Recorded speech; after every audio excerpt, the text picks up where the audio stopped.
Selamat pagi, kini saatnya saya Ilham Mardiansyah mengantarkan sejumlah berita dari Bandung. Berikut 3 informasi utama di antaranya.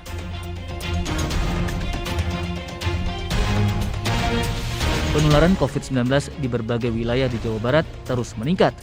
Sebuah objek wisata di Kabupaten Subang justru menggelar konser musik yang dihadiri ribuan orang.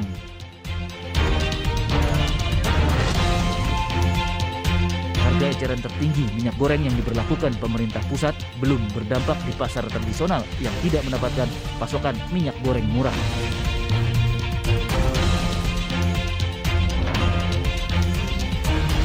Yuk berwisata menikmati keindahan alam di Situ Kahuripan Wanayasa, Kabupaten Purwakarta.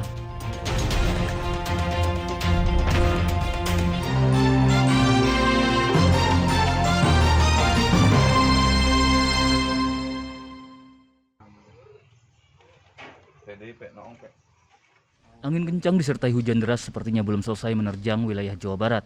Sehari sebelumnya menerjang kota Banjar, kini giliran Majalengka dan kota Tasikmalaya yang terkena cuaca buruk. Sebuah rumah di Dusun Sukamaju, Desa Pasanggerahan, Kecamatan Majah, Kabupaten Majalengka, rusak berat diterjang angin kencang. Warga bersama aparat setempat memilah genting dan peralatan rumah tangga yang masih bisa diselamatkan. Tumin, pemilik rumah bersama istrinya, mengungsi ke rumah kerabat.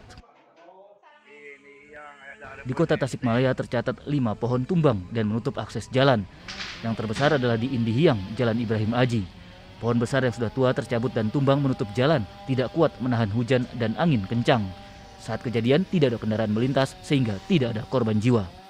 Akibat bencana ini, jalan nasional yang menghubungkan Tasikmalaya ke Jawa Tengah ataupun ke Bandung tidak dapat dilintasi kendaraan. Setelah batang pohon disingkirkan, yang bisa melintas hanya kendaraan kecil karena ada kabel listrik yang melintang di tengah jalan. Akibatnya, truk dan bus tidak bisa melintas. Sementara itu di wilayah Banjar, angin kencang disertai hujan deras mengakibatkan atap lebih dari 40 rumah warga rusak di Desa Rejasari, Bojon Kantong, dan Kujang Sari. Sebagian rumah warga yang rusak tertimpa pohon kelapa. Bahwa ini ternyata di luar dugaan, ternyata banyak sekali rumah yang tertimpa pohon. Itu ada yang terdata saja, itu ada 47.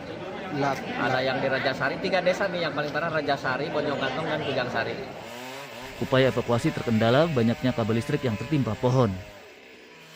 Tim Liputan melaporkan.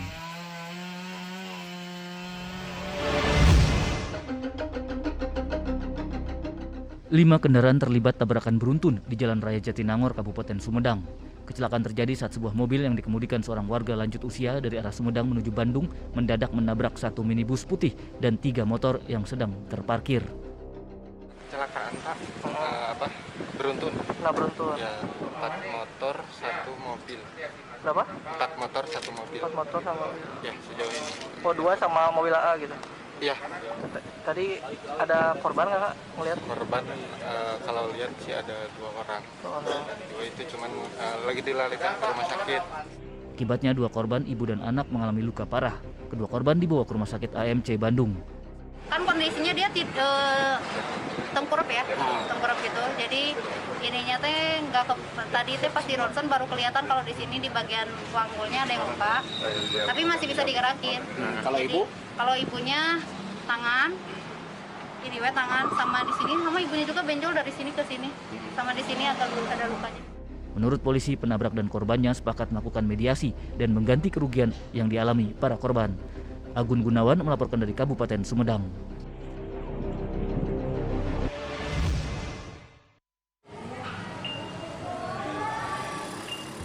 Temuan kasus COVID-19 di lingkungan sekolah di Kota Bandung terus bertambah.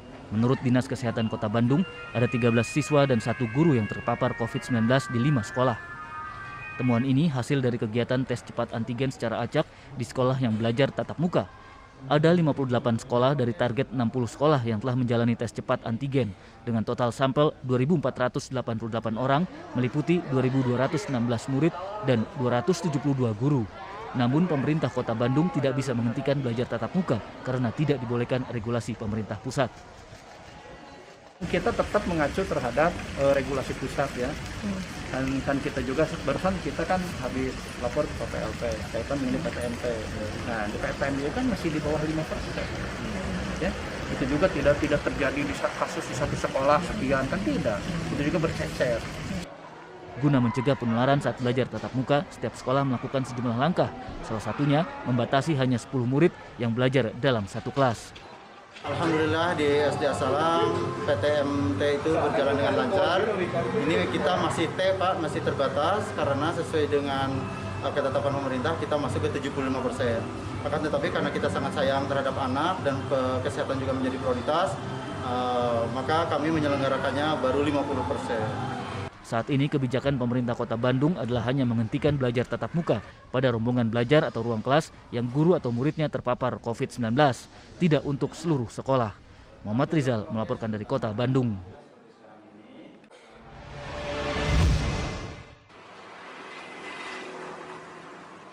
Dalam sepekan terakhir, temuan kasus COVID-19 di Kabupaten Sumedang kembali meningkat.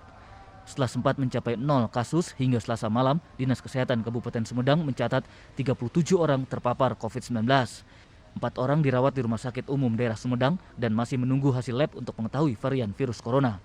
Guna mencegah penularan lebih lanjut, pemerintah Kabupaten Sumedang akan melakukan tindakan pengetatan protokol kesehatan, pengurangan mobilitas warga, serta vaksinasi.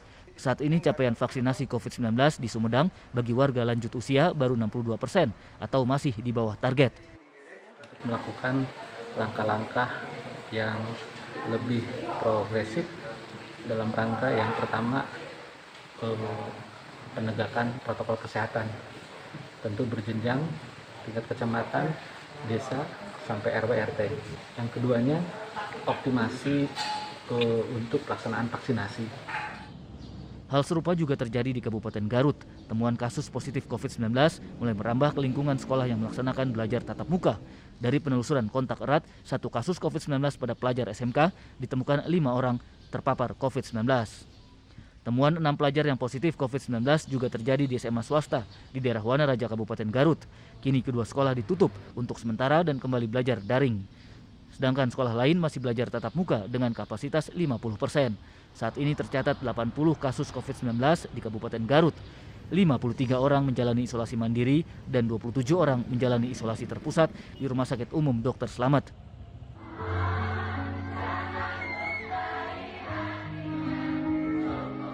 Bahaya serangan gelombang ketiga pandemi COVID-19 belum disadari masyarakat. Di Kecamatan Pagaden Barat, Kabupaten Subang, objek wisata Taman Anggur justru menggelar konser musik yang memancing kerumunan ribuan penonton, sebagian penonton tanpa masker. Konser yang menghadirkan grup musik Triswaka asal Yogyakarta yang viral di media sosial serta 2 penyanyi lainnya, Nabila dan Zidan. Satgas COVID-19 Kabupaten Sumedang mengaku kecolongan. Polres Sumedang memberikan izin kegiatan berbentuk acara silaturahmi dan pentas seni, namun tanpa diketahui Satgas, pengelola objek wisata mengundang bintang tamu yang memiliki basis fans remaja cukup besar. Awal mulanya menurut keterangan dari Ibu Kapolres, sebenarnya izin yang diberikan itu adalah untuk silaturahim dan pentas seni. Tapi mungkin karena menghadirkan band yang sedang digandrungi oleh kalangan kaum milenial, sehingga mungkin secara respon terjadi penumpukan banyak orang. Tim Satgas COVID-19 Kabupaten Subang memberikan sanksi penutupan sementara objek wisata selama 3 hari. Satgas COVID-19 bersama polisi juga masih melakukan penyelidikan. Tim Liputan melaporkan.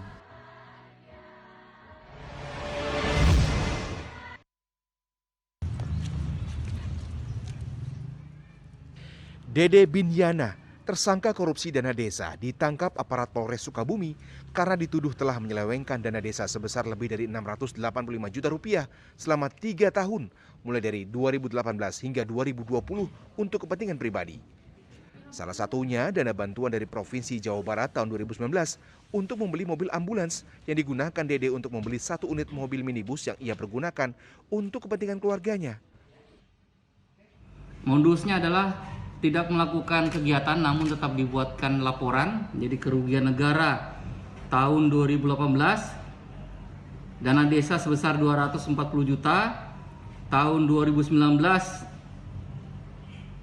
sekitar 330 juta, ditambah ada kelebihan bayar volume, jadi total dari hasil audit sekitar 685 juta.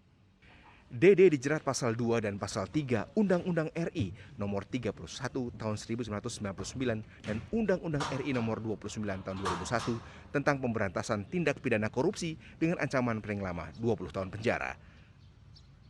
Asep Didi melaporkan dari Kabupaten Sukabumi.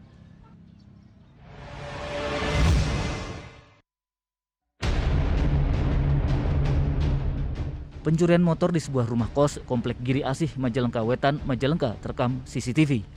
Pencuri, seorang pria memakai helm dan berjaket hitam, dengan leluasa masuk halaman rumah melalui pintu pagar yang tidak terkunci pada pukul 2:30 dini hari. Sedangkan seorang pencuri lainnya menunggu di luar sambil memantau situasi. Dengan mudah mereka menggondol satu motor Matic yang terparkir. Dari rekaman CCTV tampak sebuah motor bolak-balik di depan rumah kos 10 menit sebelum pencurian. Pemilik motor menyadari kehilangan pada pagi hari. Dari rekaman CCTV itu pelakunya gimana? Pelakunya pendek, gede, yang gede sih gitulah. Nah, kemudian memakai jaket hitam, baju, pakai jaket hitam, celana kayak gitu, biru lepis. Berapa orang tuh, Pak? 2 orang. Terus? 1 orang di luar, 1 orang masuk. Pencurian motor di tempat ini bukan kali pertama. Pemilik rumah sudah melaporkan kejadian ini ke Polsek Majalengka. Agun Gunawan melaporkan dari Kabupaten Majalengka.